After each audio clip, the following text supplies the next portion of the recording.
What is happening, guys? Birdman 316 here. See, there's two guitars right there, and another one right here. I'm wondering, why am I showing you three guitars? Well, this is why. Okay. After this little chit-chat, you're going to hear both of these being compared in, I guess you could say, an embracing the suck audio, right? But anyway, guys. Okay, there are differences in these two guitars as far as what we know they're the looks. That has a Les Paul-ish look to it. Except you know the top horn is kind of curved, kind of like a Telecaster a little bit. You notice it's quite different than that Les Paul clone. It's a clone, it's a censtar, and this one right here is an unmarked Leo James. No markings. You tell it's got the shape of the LP, right? Now, those two guitars, they sound great. The pickups in that one are a little dark, but I got my Pogo Lab. I had it on the bright setting. I didn't change it when I played that one. I just did a head-to-head comparison or a guitar-to-guitar comparison.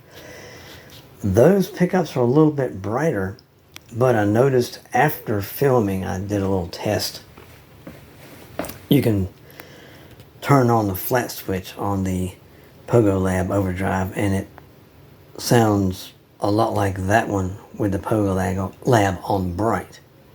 Now, with both guitars play on the bright side, the bright switch.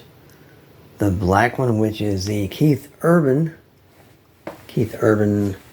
not sure exactly what they call it, but it did the Peter Green thing better.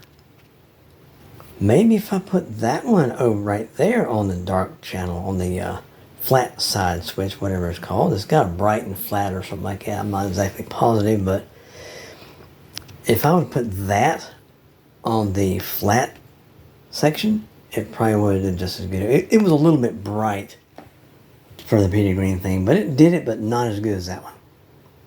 Now, this neck here, it feels like more of a C shape. It's not a great big huge baseball bat style. The edges are rounded, and it's a really comfortable neck. And this action on this thing, it's pretty low. It's pretty low. It's nice. You can work with your upper fret registers and all that stuff. Don't have to worry about any strings sliding under your fingernail. That'd be bad. This one here, I had to take this and put it on the bench and lower the action because you can tell in the video that I was struggling just a little bit to do the upper registers, like doing the, what's the name of that song, Black Magic Woman, that style stuff right there, the style Peter Green. Now remember, they done the first version of that, right? Santana made another version of it. The Santana was more popular, but Peter Green's Fleetwood Mac done the first version. This one here has a very, very slim and flat, kind of almost like, I guess you can say it's a D shape sort of. The ends of the fingerboard are not rounded. It's more like a square. It's just a little bit of a, it's not sharp, but you can tell the difference between these two. This one, to me, it feels more comfortable. And at the time I played both of them, the action on that one was a little bit higher than the action on that one. That right there handled those upper fret, doing the Black Magic Woman thing, a lot easier than that one. Now this is where this one comes into play. Now, this neck here is rounded on the edges of the fingerboard.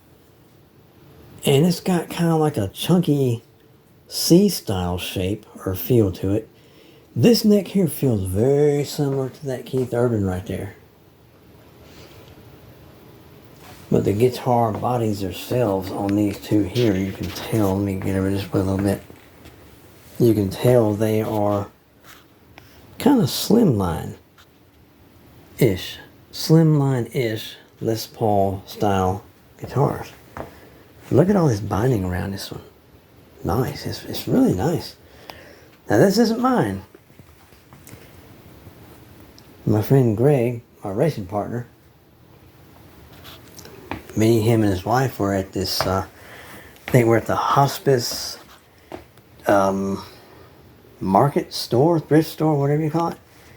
He got a package deal, got this, he got the little amp and everything, and some CDs or DVDs or paperwork or something like that for around, I don't know, 150 to 175-ish for the whole kit.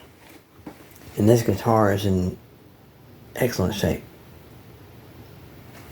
This one here is that good old Censtar.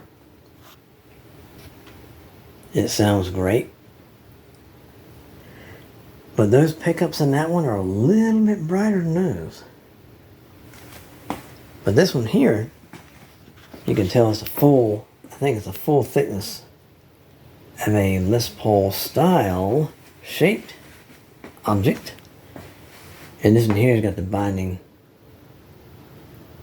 Now the binding stops at the last part of the neck. It does not go around the headstock like it does on that Keith Urban. I don't think, no, the Censtar doesn't either. Check it out. The Censtar does not go around the headstock like the Keith Urban does. Come back over here, you can see the Keith Urban goes all the way around the headstock there. All the way around. But those two guitars there, even the Censtar is still gorgeous though. It's that, I guess they would call that iced tea finish, iced tea burst. This one here is like that, I can call it a tobacco burst. This one's number one. This is one I call Amy. You notice that number one's still got the stock knobs on it, but it's got the thumb wheels. Number two does not have the thumb wheels on it like number one does. So, with that, guys, I guess I'm going to quit jabberjawing and let you guys listen to all my fumblage on the fretboard. Listen to all my mistakes and all my goof-ups. What do you say? Sound like fun? Well, there you have it, guys, and I will see you in just a few minutes.